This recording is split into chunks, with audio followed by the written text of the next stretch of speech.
Hi, imagine yourself as a business person जो कि एक कमर्शियल डिस्प्यूट में स्टक है किसी दूसरी पार्टी के साथ और उसे नहीं पता कि क्या करना है। तो जब हम अपने आसपास के लोगों से, अपने दोस्तों से, रिलेटिव से जब हम इस बारे में एडवाइस लेते हैं तो अक्सर लोग हमें एडवाइस करते हैं कि आप इस डिस्प्यूट को लेके कोर्ट में चले जाएं, लिटिगेशन में चले जाएं। हाँ, बिल्कुल हम जा सकते हैं, कोर्ट एंड लिटिगेशन के लिए हम जा सकते हैं। लेकिन यहाँ पे प्रॉब्लम क्या आता है कि कोई भी डिस्प्यूट हो, कोर्ट्स का जो प्रोसेस है, लिटिगेशन का जो प्रोसेस है, काफ़ी एक्सपेंसिव और एडवर्सरियल है। Most importantly it is very time consuming and a lengthy process. तो क्या इसका कोई अल्टरनेटिव सोल्यूशन है? Yes, of course. आज उसी अल्टरनेटिव सोल्यूशन के बारे में बात करने के लिए मैं यहाँ पे आप सबके सामने उपस्थित हूँ। वो जो अल्टरनेटिव रिजोल्यूशन है उसे हम आर्बिट्रेशन कहते हैं। आर्बिट्रेशन एक ऐसा सिस्टम है जो कि बहुत फास्टर है लिटिगेशन प्रोसेस के कंपैरिजन में, कॉस्ट इफ़ेक्टिव भी है और काफ़ी फ्लेक्सिबल है। और इसकी इन्हीं क्वालिटीज़ की वजह से आजकल ये बहुत ज़्यादा पॉपुलैरिटी गेन कर रहा है इंडिया में एंड ग्लोबली। तो चलिए इसके बारे में आगे बात करते हैं।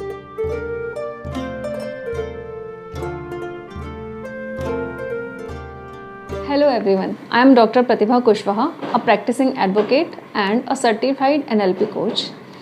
I am the author of the book called The Redesigned You. तो आज का जो हमारा टॉपिक है आर्बिट्रेशन, उसके बारे में हम पहले उसको थोड़ा सा समझ लेते हैं, तभी हम उसमें प्रोसेसिंग में आगे जाएंगे, राइट।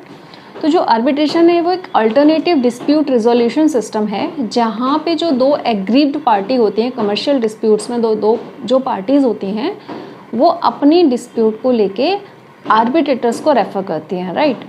तो जो आर्बिट्रेटर होता है या तो सोल आर्बिट्रेटर हो सकते हैं जो कि दोनों पार्टीज़ म्यूचुअली अपॉइंट करते हैं, या फिर आर्बिट्रेशन ट्रिब्यूनल में अगर हम लोग जाते हैं, कोई भी एग्रीड पार्टीज़ जाती हैं तो वहाँ मिनिमम 3 आर्बिट्रेटर्स होंगे, जिनमें से जो 2 आर्बिट्रेटर्स होंगे दोनों पार्टीज़ इंडिविजुअली अपॉइंट करेंगी एंड जो प्रिसाइडिंग आर्बिट्रेटर होगा वो ये जो दोनों पहले आर्बिट्रेटर्स अपॉइंट किए हुए हैं इन्हीं के द्वारा वो अपॉइंट किया जाएगा।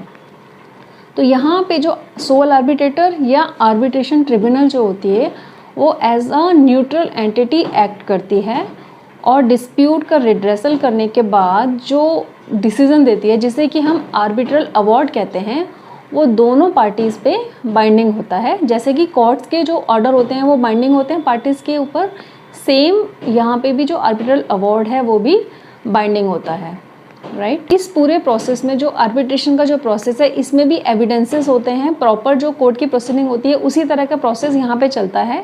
बट जो प्रोसीडिंग्स हैं या जो रूल्स हैं वो थोड़े से कम स्ट्रिक्ट होते हैं, मतलब थोड़े फ्लेक्सिबल होते हैं, जिसमें पार्टीज़ अपने बेनिफिट के लिए म्यूचुअली जहाँ पॉइंट्स पे वो एग्री करती हैं वहाँ पे बात कर सकती हैं, राइट। तो इस आर्बिट्रेशन की प्रोसीडिंग में 2 चीज़ें बहुत इंपॉर्टेंट हैं, जैसे seat of arbitration and venue of arbitration. तो सीट ऑफ आर्बिट्रेशन जो होता है वो दोनों जो एग्रीव्ड पार्टी हैं उनके जुरिस्डिक्शन से अलग जाके भी हो सकता है, एंड वेन्यू भी पार्टीज़ आपस में डिसाइड कर सकते हैं कि कहाँ पे आर्बिट्रेशन प्रोसीडिंग्स के लिए बैठ के मीटिंग्स होंगी, कहाँ पे वो पूरा प्रोसीडिंग जो है कैरी आउट किया जाएगा। इस पूरे प्रोसेस में जो आर्बिट्रेशन का जो प्रोसेस है इसमें भी एविडेंसेस होते हैं, प्रॉपर जो कोर्ट की प्रोसीडिंग होती है उसी तरह का प्रोसेस यहाँ पे चलता है। बट जो प्रोसीडिंग्स हैं या जो रूल्स हैं वो थोड़े से कम स्ट्रिक्ट होते हैं, मतलब थोड़े फ्लेक्सिबल होते हैं, जिसमें पार्टीज़ अपने बेनिफिट के लिए म्यूचुअली जहाँ पॉइंट्स पे वो एग्री करती हैं वहाँ पे बात कर सकती हैं, राइट। तो इस आर्बिट्रेशन की प्रोसीडिंग में 2 चीज़ें बहुत इंपॉर्टेंट हैं, जैसे seat of arbitration and venue of arbitration. तो सीट ऑफ आर्बिट्रेशन जो होता है वो दोनों जो एग्रीव्ड पार्टी हैं उनके जुरिस्डिक्शन से अलग जाके भी हो सकता है, एंड वेन्यू भी पार्टीज़ आपस में डिसाइड कर सकते हैं कि कहाँ पे आर्बिट्रेशन प्रोसीडिंग्स के लिए बैठ के मीटिंग्स होंगी, कहाँ पे वो पूरा प्रोसीडिंग जो है कैरी आउट किया जाएगा। Now let's talk about arbitration in India. तो जो इंडिया में जो आर्बिट्रेशन प्रोसीडिंग्स हो रही हैं that is governed by arbitration and conciliation act 1996 based on UNCITRAL model law. UNCITRAL का जो फुल फॉर्म है that is United Nations commission on international trade law, right. तो इसी के रूल से ये गवर्न हो रहे हैं। ये जो मॉडल लॉज, ये एक्ट्स हैं, एक प्रॉपर एक फ्रेमवर्क हमें प्रोवाइड कराता है इस फ्रेमवर्क में जो स्टेप बाय स्टेप प्रोसेस है वो एक बार हम देख लेते हैं। जैसे कि इसमें appointment and challenging of arbitrators, powers and jurisdiction of arbitration tribunal, conduct of arbitral proceedings, recourse against arbitral award, and the next is enforcement of domestic and foreign award, right? ये जो एक्ट है इसे amend किया गया है। पहले ये 2015 में अमेंड हुआ, उसके बाद ये 2019 में अमेंड हुआ। तो अमेंडमेंट इसलिए किया गया जिससे कि इसको ज़्यादा यूज़र फ्रेंडली बनाया जा सके और जो ग्लोबल बेस्ट प्रैक्टिसेस हैं इंटरनेशनल लॉ में, ट्रेड में, उसके इनलाइन हो जाए, उससे स्ट्रीमलाइन करने के लिए भी इसमें अमेंडमेंट्स किए गए हैं। तो अभी इसमें कुछ चीज़ें जो चेंज हो गई हैं वो बहुत इंपॉर्टेंट है। जैसे कि ये बहुत ज़्यादा टाइम इसका मतलब डिफाइन कर दिया गया है कि बहुत कम टाइम में प्रोसीडिंग्स हमको कंप्लीट करनी होंगी। आप बहुत लेंदी प्रोसेस नहीं कर सकते, बहुत लंबा इसको लेके नहीं जा सकते हैं। एंड नेक्स्ट इसमें किया गया है कि जो कोर्ट का इंटरवेंशन है वो बहुत कम कर दिया गया, मतलब मिनिमाइजिंग द कोर्ट इंटरवेंशन। इस बात का भी काफ़ी इसमें ध्यान रखा गया है। फैसिलिटेशन ऑफ इंटरिम रिलीफ, वो भी इसमें ऐड किया गया। तो हमें यहाँ पे आई थिंक अब तक यहाँ पे ये क्लियर हो गया होगा कि आर्बिट्रेशन क्या है, इसकी प्रोसीडिंग्स कैसे होती हैं, कहाँ इसका स्कोप है। अब इसके हम टाइप्स के बारे में बात कर लेते हैं। जो आर्बिट्रेशन के टाइप्स हैं वो डिपेंड करते हैं nature of dispute and another is complexity of dispute. तो इसके बेस पे हम इसको देखते हैं कि सबसे पहले क्या है, एक डोमेस्टिक आर्बिट्रेशन है। डोमेस्टिक आर्बिट्रेशन में क्या होता है कि जो पार्टीज़ हैं, जो दो एग्रीव्ड पार्टीज़ हैं, वो दोनों डोमेस्टिक होनी चाहिए, प्लस जो नेचर है, जो डिस्प्यूट है, वो भी डोमेस्टिक इश्यूज़ पर ही होना चाहिए, ठीक है। दूसरा नेक्स्ट इसमें एक आता है जो इसका कैटेगरी है, that is international arbitration. International arbitration में क्या होता है कि या तो दोनों में से एक पार्टी एटलीस्ट इंटरनेशनल होगी, मतलब आउट ऑफ कंट्री का होगा, या फिर जो नेचर ऑफ डिस्प्यूट है या जो डिस्प्यूट आया है उन दोनों के बीच में वो इंटरनेशनल ट्रेड से रिलेटेड होना चाहिए, तब वो इंटरनेशनल आर्बिट्रेशन के कैटेगरी में आएगा। तीसरा जो है वो ट्रीटीज़ होती हैं, वो दो नेशंस के बीच में होती हैं। इसका एक और कैटेगराइजेशन किया गया है, वो बेस्ड है कि किस तरह के प्रोसीडिंग आप इसमें अडॉप्ट कर रहे हैं। जैसे कि ये एडहॉक हो सकता है या इंस्टीट्यूशनल हो सकता है। जो एडहॉक आर्बिट्रेशन होगा उसमें जो पार्टीज़ हैं, जो एग्रीड पार्टीज़ हैं, वो जो रूल्स वगैरह हैं वो म्यूचुअली डिसाइड करती हैं। एंड जो इंस्टीट्यूशनल आर्बिट्रेशन होता है वो एडमिनिस्टर होता है, जो लॉज हैं, इंस्टीट्यूशंस के लॉज हैं, जो आर्बिट्रेशन इंस्टीट्यूशंस हैं उसके जो लॉज हैं उससे गवर्न होता है। वो कौन से इंस्टीट्यूशंस हैं, जैसे कि ICC, ICA एंड LCIA। तो इनके जो रिटन रूल्स हैं वो हमें मिल जाते हैं। उन्हीं रूल्स के बेस पे हम अपना जो आर्बिट्रेशन क्लॉज है, पूरा आर्बिट्रेशन प्रोसीडिंग उस पर बेस कर सकते हैं। तो ये यहाँ पे दो कैटेगरीज होती हैं। तो जो एडहॉक आर्बिट्रेशन होता है वो काफ़ी फ्लेक्सिबल होता है, उसमें पार्टी अपना जो उनका इशू है उस पे बेस करके उसी को मतलब बेस बना के रूल्स एंड रेगुलेशंस को फॉलो कर सकते हैं। Now let's discuss about the process of arbitration. तो जो आर्बिट्रेशन का प्रोसेस है उसमें सबसे पहला क्या होगा, सबसे पहला ये होगा कि जो डिस्प्यूट है, फर्स्ट कोई डिस्प्यूट अराइज हुआ किसी दो पार्टीज़ के बीच में, तो जो एग्रीड पार्टी है वो सेकेंड पार्टी को नोटिस इन्वोक करेगी और उस नोटिस में रीज़न बताया जाएगा आर्बिट्रेशन इनिशिएट करने का, प्लस उसमें एक आर्बिट्रेटर, सोल आर्बिट्रेटर का या फिर आर्बिट्रेशन ट्रिब्यूनल का नाम प्रपोज किया जाएगा सेकेंड पार्टी को। तो सेकेंड पार्टी ईदर एक्सेप्ट कर सकती है उन प्रपोज्ड आर्बिट्रेटर्स को, या फिर वो अपना ऑल्टरनेटिव आर्बिट्रेटर भी या ट्रिब्यूनल जो भी है, जो जिस तरह से भी आप जाना चाहते हैं उसको प्रपोज किया जा सकता है और वो वहाँ पे म्यूचुअली बात करके डिसाइड किया जाएगा कि ये जो डिस्प्यूट है वो सोल आर्बिट्रेटर के पास या आर्बिट्रेशन ट्रिब्यूनल में जाके सॉर्ट आउट किया जाएगा, ठीक है। नोटिस के बाद आपका आर्बिट्रेशन का आर्बिट्रेटर्स का अपॉइंटमेंट होगा।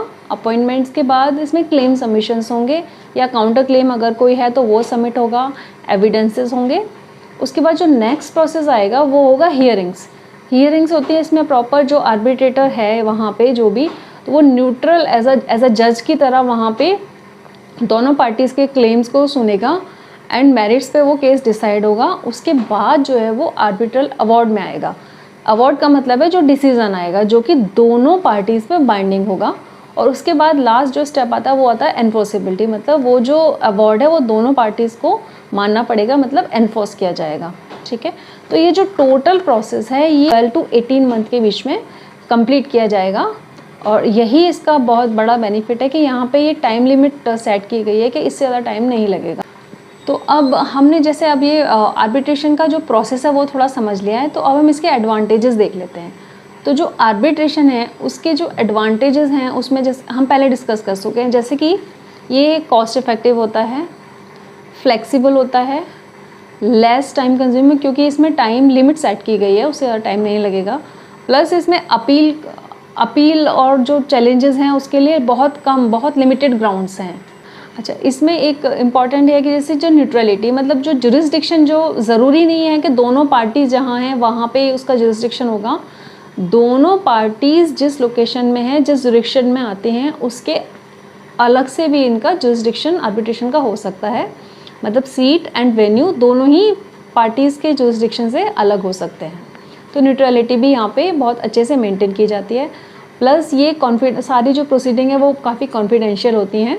जो डिसएडवांटेजेस हैं वो भी हम डिस्कस करते हैं। जैसे डिसएडवांटेजेस में आएगा कि यहाँ पे जो है अपील का सिस्टम नहीं हो पाता है, जैसे कि कोर्ट्स में हो जाता है, यहाँ पे अपील्स नहीं होती हैं। या फिर एक इसमें ये भी हो सकता है कि अगर आर्बिट्रेटर जो है उनकी मतलब बायस भी हो सकता है कभी कभी, तो वो ये फैक्टर्स भी हमें ध्यान में रखने होते हैं। जो एडहॉक आर्बिट्रेशन होते हैं क्योंकि वो किसी रूल्स पे बेस्ड नहीं है, म्यूचुअली डिसाइड किए गए हैं, तो वहाँ पे भी क्वालिटी का थोड़ा बहुत इशू हो सकता है, किस तरह के रूल्स और रेगुलेशंस वहाँ पे सेट किए गए हैं। तीसरा ये है कि कभी जो डिसीजंस हैं वो इनकन्सिस्टेंट भी हो सकते हैं। डिसीजंस मतलब जो आर्बिट्रल अवार्ड जो हैं वो इनकन्सिस्टेंट भी हो सकते हैं। तो जैसे कि हमने यहाँ पे पूरा आर्बिट्रेशन के बारे में एक थोड़ा सा ओवरव्यू दिया, तो इससे हमें ये समझ में आ गया है क्योंकि इसमें बहुत सारे एडवांटेजेस हैं, कॉस्ट इफेक्टिव है, लेस टाइम कंज्यूमिंग है, फ्लेक्सिबल है। इसी वजह से ये बहुत ज़्यादा पॉपुलैरिटी गेन कर रहा है डे बाय डे, इंडिया में भी और आउटसाइड इंडिया ऑल्सो। क्योंकि बहुत सारे अभी क्या है, ट्रेड प्रैक्टिसेस हमारी काफ़ी चेंज हो गई हैं, हम इंटरनेशनल ट्रेड भी बहुत ज़्यादा प्रैक्टिस में है, तो इसीलिए इसकी बहुत ज़रूरत भी पड़ रही है और ये पॉपुलैरिटी भी गेन कर रहा है as a alternative dispute resolution system. I hope इस वीडियो में आपको एक आर्बिट्रेशन का एक ओवरव्यू मिल गया होगा। तो अगर आपको इस वीडियो में थोड़ी वैल्यू मिली है, कुछ वैल्यू मिली है, तो please like and share this video and also subscribe my channel and hit the bell icon to get all the notifications for my future videos। अगर इस वीडियो के कंटेंट से रिलेटेड कोई क्वेश्चन या क्वेरी है आपके पास तो please write to me in comment section, या फिर कोई सजेशन आप देना चाहते हैं जिसमें मैं आगे वीडियो और बनाऊं, किस टॉपिक पे आप वीडियो देखना चाहते हैं वो भी आप कमेंट सेक्शन में लिख के मुझे बता सकते हैं। तो I will try to make a video on that topic also. Okay, thank you.